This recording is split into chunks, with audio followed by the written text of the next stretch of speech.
Um ótimo dia a todos os estudantes, pesquisadores, conhecedores das Escrituras e também um forte abraço àqueles que passam pela primeira vez no canal. Hoje nós vamos começar a série Dilúvio e já quero te pedir que não falte nenhum vídeo, porque serão vários vídeos a respeito desse tema, até porque existe muita problemática na Bíblia quando tentou transformar um mito sumeriano ou uma verdade da época da Suméria em uma apregoação religiosa. Eu tenho certeza que se você ficar até o final, você vai conseguir ter o discernimento daquilo que realmente foi escrito como uma verdade e aquilo que foi transformado como religioso. Por isso eu te peço que, se você não se inscreveu no canal, que se inscreva, ative o sininho das notificações, já deixa o seu joinha, o seu like nesse vídeo e não perca nenhum vídeo. Fique até o final da série e você vai se surpreender. Eu me chamo Rony Leal, roda a vinheta.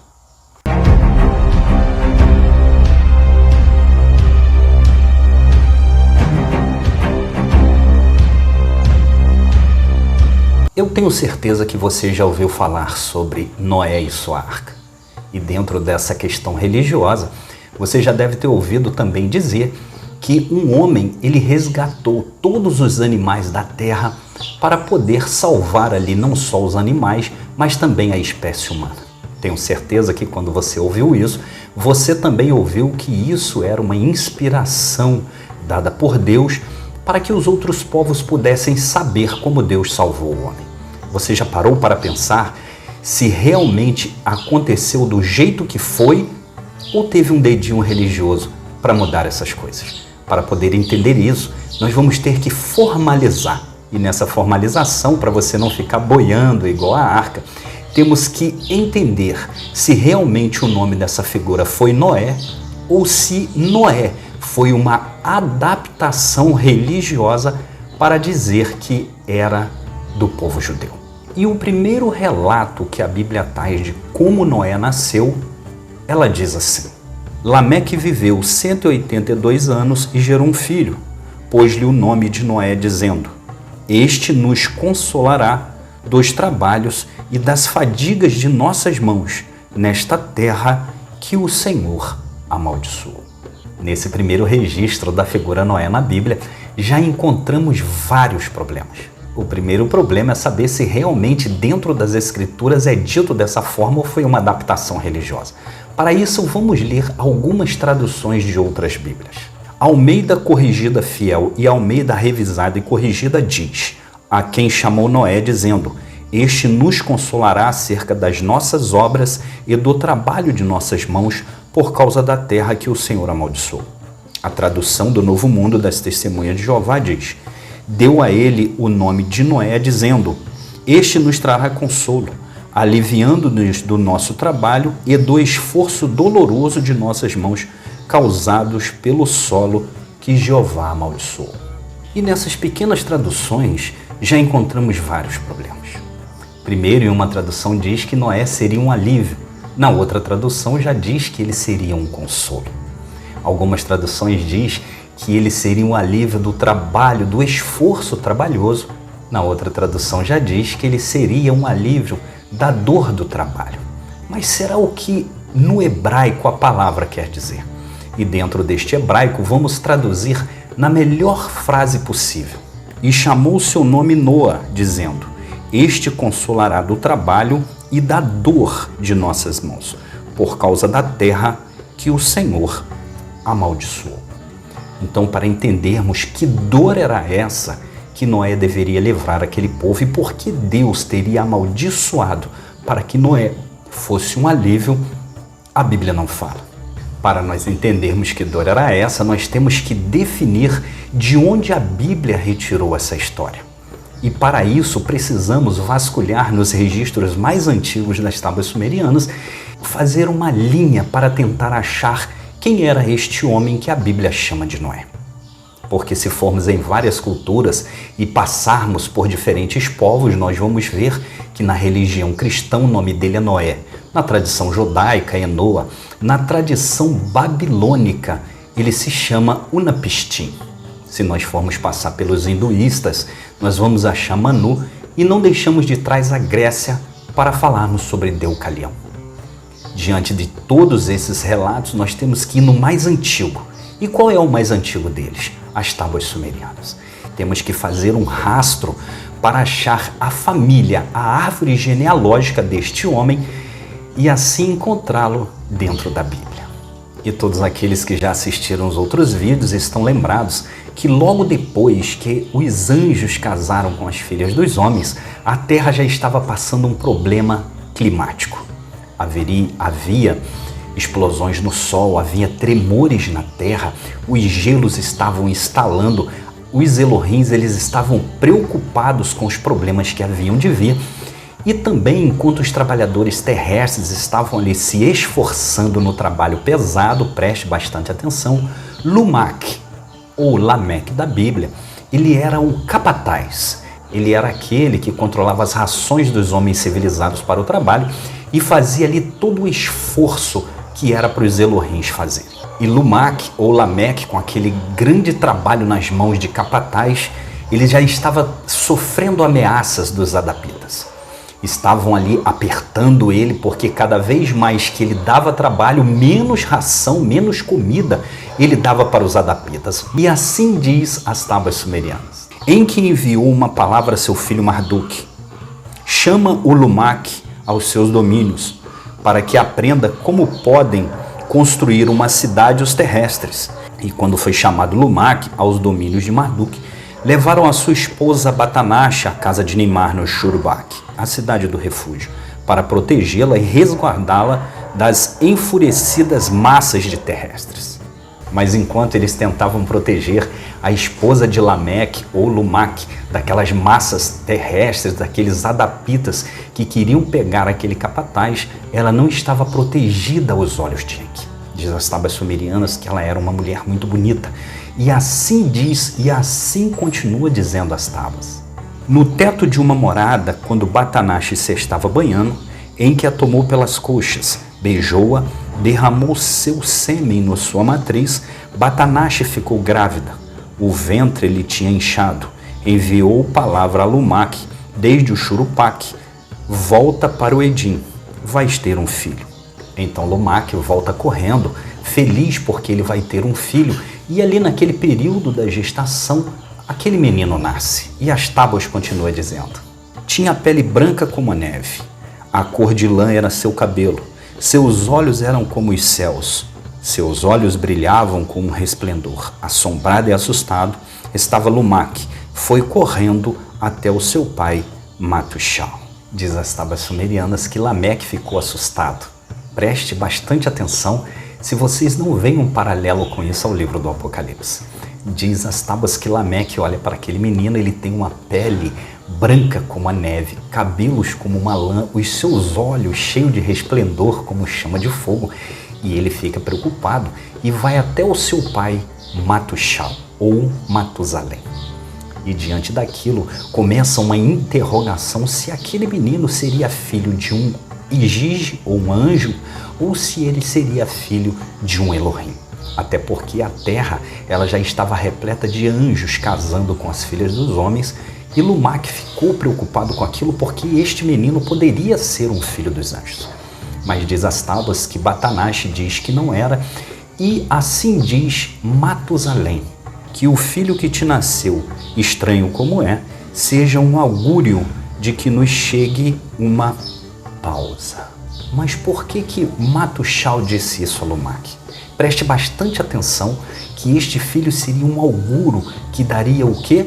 Que daria a eles uma pausa, seria uma esperança para eles. E repare o que Matushal disse a seu filho Lumak. Assim lhe disse Matushal ao seu filho Lumak. Referia-se ao que na terra estava acontecendo.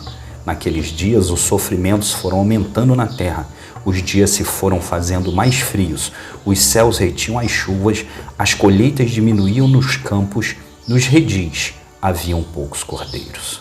E aqui nós já encontramos dois paralelos. O povo estava sofrendo pelos trabalhos, está sendo pesado, e pela falta de comida, e a terra estava sendo assolada pelo frio que vinha da parte gelada, e também pelo sol que estava dando manchas negras, havia estalos por todos os lugares, as chuvas não estavam caindo e as colheitas estavam diminuindo. Havia sofrimento sobre a terra. E antes que as tábuas sumerianas revelem quem é o nome deste filho de Lumaque, vamos ver se realmente existe uma conexão com a Bíblia. Diz as tábuas sumerianas que Lumaque era filho de Matushal, ou seja, o filho de Lumaque tinha por avô Matushal. Capítulo 5 de Gênesis, versículo 28 e 29 diz assim: Lameque viveu 182 anos e gerou um filho. Pôs-lhe o nome Noé, dizendo: Este nos consolará dos nossos trabalhos e das fadigas das nossas mãos, nesta terra que o Senhor amaldiçoou. Então, sendo assim, Lameque é pai de Noé. Gênesis capítulo 5, versículo 25. Matusalém viveu 187 anos e gerou Lameque. Matusalém é pai de Lameque e é avô de Noé.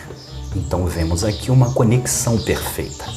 Matushal era pai de Lumaque e Lumaque era pai deste filho que vai ser revelado o nome. Exatamente como Matusalém é pai de Lameque e é pai de Noé. Mas vamos continuar entendendo até que as tábuas sumerianas revelem qual foi o primeiro nome deste homem a qual todas as outras religiões procuraram para si a revelação. Mas é importante salientar que o capítulo 5 de Gênesis, versículo 29, ele diz assim: E chamou seu nome Noé, dizendo: Este consolará do trabalho e da dor de nossas mãos por causa da terra que o Senhor amaldiçoou. Então, além de ter dor na terra, ainda havia uma maldição. Que maldição seria essa? Nós lembramos nos outros vídeos que a terra estava nesse período turbulento. Os problemas do sol, os problemas das geleiras, até Lamo, Marte, havia aquela ventania, aqueles pó que os egípcios tiveram até que sair porque estava difícil o trabalho lá. E diante desses graves problemas acontecendo, as tábuas sumerianas continuam dizendo: No 10º char nasceu Zilsudra, no Shurbaque, cresceu e se casou com Enzara e lhe deu 3 filhos. Em seus dias, os sofrimentos se intensificaram na terra. Pragas e fome afligiam a terra.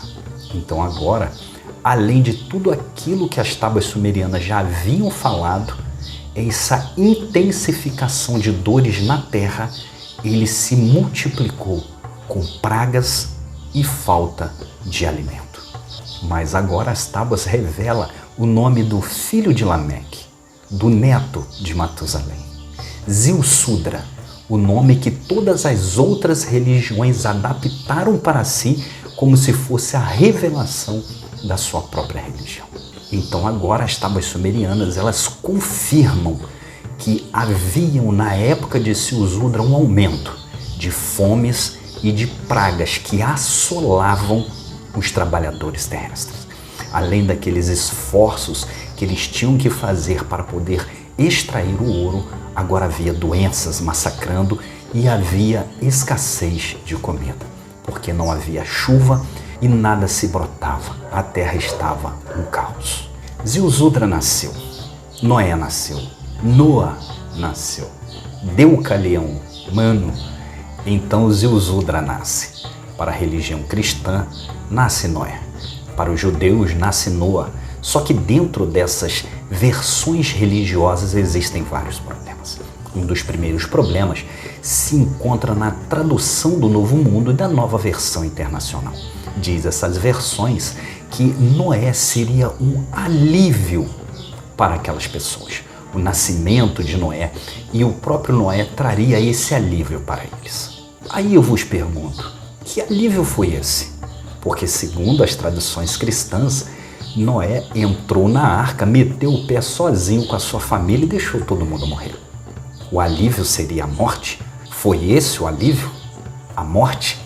Eu tenho certeza que vocês já leram isso na Bíblia várias e várias vezes, mas nunca perceberam que a Bíblia diz que Noé seria um alívio para os trabalhos forçados deles, para aqueles trabalhos penosos.